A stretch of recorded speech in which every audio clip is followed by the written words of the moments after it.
सबसे पहले प्रश्न पढ़ लेते हैं। इसमें दिया गया है आकृति में QR बटे QS बराबर QT बटे PR तथा कोण 1 बराबर कोण 2 है, तो दर्शाना है कि त्रिभुज PQS समरूप है त्रिभुज TQR। यह हमें आकृति दी गई है। इसमें ये दो त्रिभुज समरूप हैं कि नहीं ये दर्शाना है। त्रिभुज PQS और बड़ा त्रिभुज है TQR, तो ये समरूप हैं या नहीं ये हमें दर्शाना है। तो हमें दिया गया है QR बटे QS बराबर QT बटे PR और कोण 1 बराबर कोण 2, ये भी हमें दिया गया है। तो यहाँ पर हमें इस क्वेश्चन को करने से पहले कुछ बातें जान लेनी जरूरी है, तो आइए जानते हैं। यदि हमें एक त्रिभुज दिया गया हो जिसकी भुजाएं यदि हमें यहाँ पर दी गई हों 4, 6 और 8, साथ में हमें यदि दूसरा त्रिभुज दिया गया है PQR जिसकी भुजाएं हो 2, 3 और 4, तो हम इन्हें समरूप कहेंगे या नहीं कहेंगे? तो इसका आंसर है हम इन्हें समरूप कहेंगे, क्योंकि इनकी संगत भुजाएं समान अनुपात में हैं, जैसे AB बटे PQ। अगर हम AB बटे PQ निकालें तो ये आएगा, AB का मान कितना है 4, PQ का मान कितना है 2, तो ये कैंसिल होगा, 2 एकम 2, 2 दूनी 4, कितना आया 2। इसी तरीके से BC बटे QR करें तो ये आएगा BC बटे QR। तो यहाँ पर हमें 6 बटे 3 यानी 3 दूनी 6। इसी तरीके से यदि हम AC बटे PR करें, AC बटे PR, तो AC का मान कितना आएगा 8 और PR का मान कितना आएगा 4, तो 4 दूनी 8। तो आप यहाँ पर देख रहे हैं कि AB बटे PQ बराबर है BC बटे QR बराबर है AC बटे PR। तो हम कहेंगे दोनों त्रिभुजों की संगत भुजाएं समान अनुपात में हैं, इसलिए वो समरूप होंगे। दूसरी स्थिति देख लेते हैं। यदि हमें एक त्रिभुज दिया गया हो और इसी के अंदर एक त्रिभुज और बना हो इस तरीके से, तो हम इसे नाम दे सकते हैं ABC हो गया DE। तो इसमें आपको दो त्रिभुज दिख रहे होंगे ABC और छोटा त्रिभुज ADE। अब यदि दोनों त्रिभुजों की बात की जाए तो ये समरूप कब होंगे? तो इसके लिए आपको ध्यान रखना है, अगर इनकी संगत भुजाएं समान अनुपात में होंगी तो ये समरूप होंगे। जैसे बड़े त्रिभुज की भुजा AB यहां पर बटे छोटे त्रिभुज की भुजा AD बराबर इस तरफ बड़े त्रिभुज की भुजा AC बटे छोटे त्रिभुज की भुजा AE। तो हम कहेंगे कि ये दोनों त्रिभुज ADE और ABC समरूप होंगे। तो हम कह सकते हैं त्रिभुज ABC समरूप होंगे त्रिभुज ADE के। अब हम क्वेश्चन में देख लेते हैं कि हमें दिया क्या गया है और क्या प्रूव करना है। इससे आप समझ सकते हैं बहुत ही आसानी से। तो क्वेश्चन में बोला गया है कि आकृति यानी ये वाली आकृति जो हमें दी गई है, इसमें QR यहाँ पर देखिए ये है QR और इसके बटे है QS, तो QR बटे QS। अब आपको यहाँ पर ध्यान से देखना है, इसमें दो त्रिभुज हैं। पहला त्रिभुज है QTR और दूसरा त्रिभुज है QPS। मैं छोटे त्रिभुज को अंडरलाइन कर देता हूं। अब हमें ये दो त्रिभुज दिख रहे होंगे QTR और दूसरा त्रिभुज QPS। अब ये दोनों त्रिभुज जो हैं ये समरूप हैं कि नहीं ये हमें बताना है।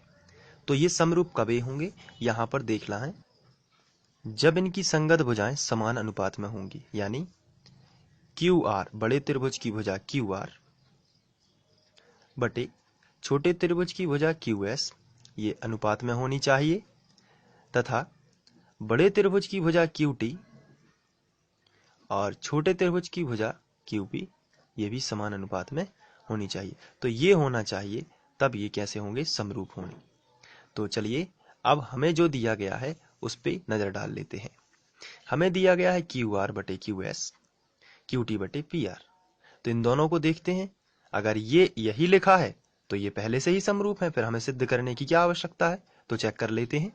क्यू आर बटे क्यू आर ठीक लिखा है, क्यू एस बटे क्यू एस ये भी लिखा है, क्यू एस यहां लिखा है तो क्यू एस यहां भी लिखा है, क्यू टी यहां लिखा है, क्यू टी यहां भी लिखा है।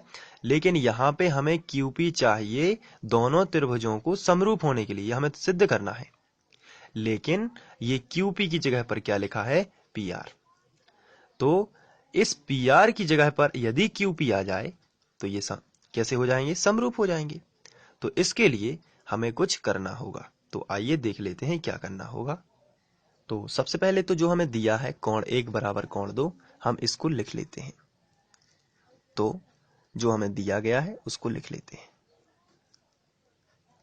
कोण 1 बराबर कोण 2 ये हमें दिया गया है।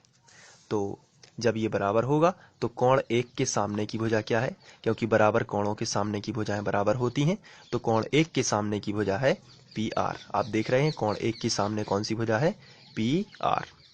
तो यहां पर हम लिखेंगे पी आर बराबर कोण 2 के सामने भुजा कौन सी है, तो आप कहेंगे पी एस भी तो है, तो पी एस को इग्नोर करना है और कोण 2 के सामने दूसरी भुजा मिलती है पी क्यू, तो यहां पर पी क्यू। तो पी एस नहीं लेना है आपको, कौन सी भुजा लेनी है, पी एस। तो बराबर कोणों के सामने की भुजाएं ये क्या है, बराबर है। तो अब यहां पर आप लिखेंगे बराबर कोणों के सामने की भुजाएं बराबर होती हैं। चलिए लिख लेते हैं। तो इस तरीके से लिख लेना है। अब हमें जो दिया गया है वो लिख लेते हैं। दिया गया है, इसको हम अलग से लिख लेते हैं जो दिया गया है, या फिर यहीं से नोट कर लेते हैं। तो हम नोट करेंगे क्यू आर बटे क्यू एस बराबर क्यू टी बटे पी आर। लेकिन इस पी आर की जगह पर हम पी क्यू लिख सकते हैं, तो हम यहां पे लिखेंगे क्यू आर बटे क्यू एस बराबर क्यू टी बटे पी आर की जगह पर क्या लिख सकते हैं, पी क्यू। तो हम इसको इक्वेशन फर्स्ट बना देंगे। तो पी आर की जगह पर हमने क्या लिखा है, पी क्यू। तो हम यहां पर लिखेंगे समीकरण 1 से, समीकरण 1 से। तो ये पहली बात हो चुकी है कि दोनों त्रिभुजों की समरूपता के लिए उनकी संगत भुजाएं समान अनुपात में हैं। अब यदि एक कोण भी बराबर मिल जाता है तो दोनों त्रिभुज समरूप हो जाएंगे। तो चलिए यहाँ पर देखते हैं कि बड़े त्रिभुज का कोण भी क्यू है, देखिए टी क्यू आर, और छोटे त्रिभुज का कोण पी क्यू एस, यानी कि छोटे त्रिभुज का कोण भी क्यू ही है।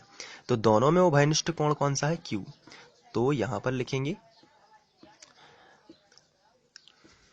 त्रिभुज, पहले हम दोनों त्रिभुज ले लेते हैं, दोनों में समरूपता जिसमें हासिल करनी है, और इसको हम समीकरण 2 बना लेंगे।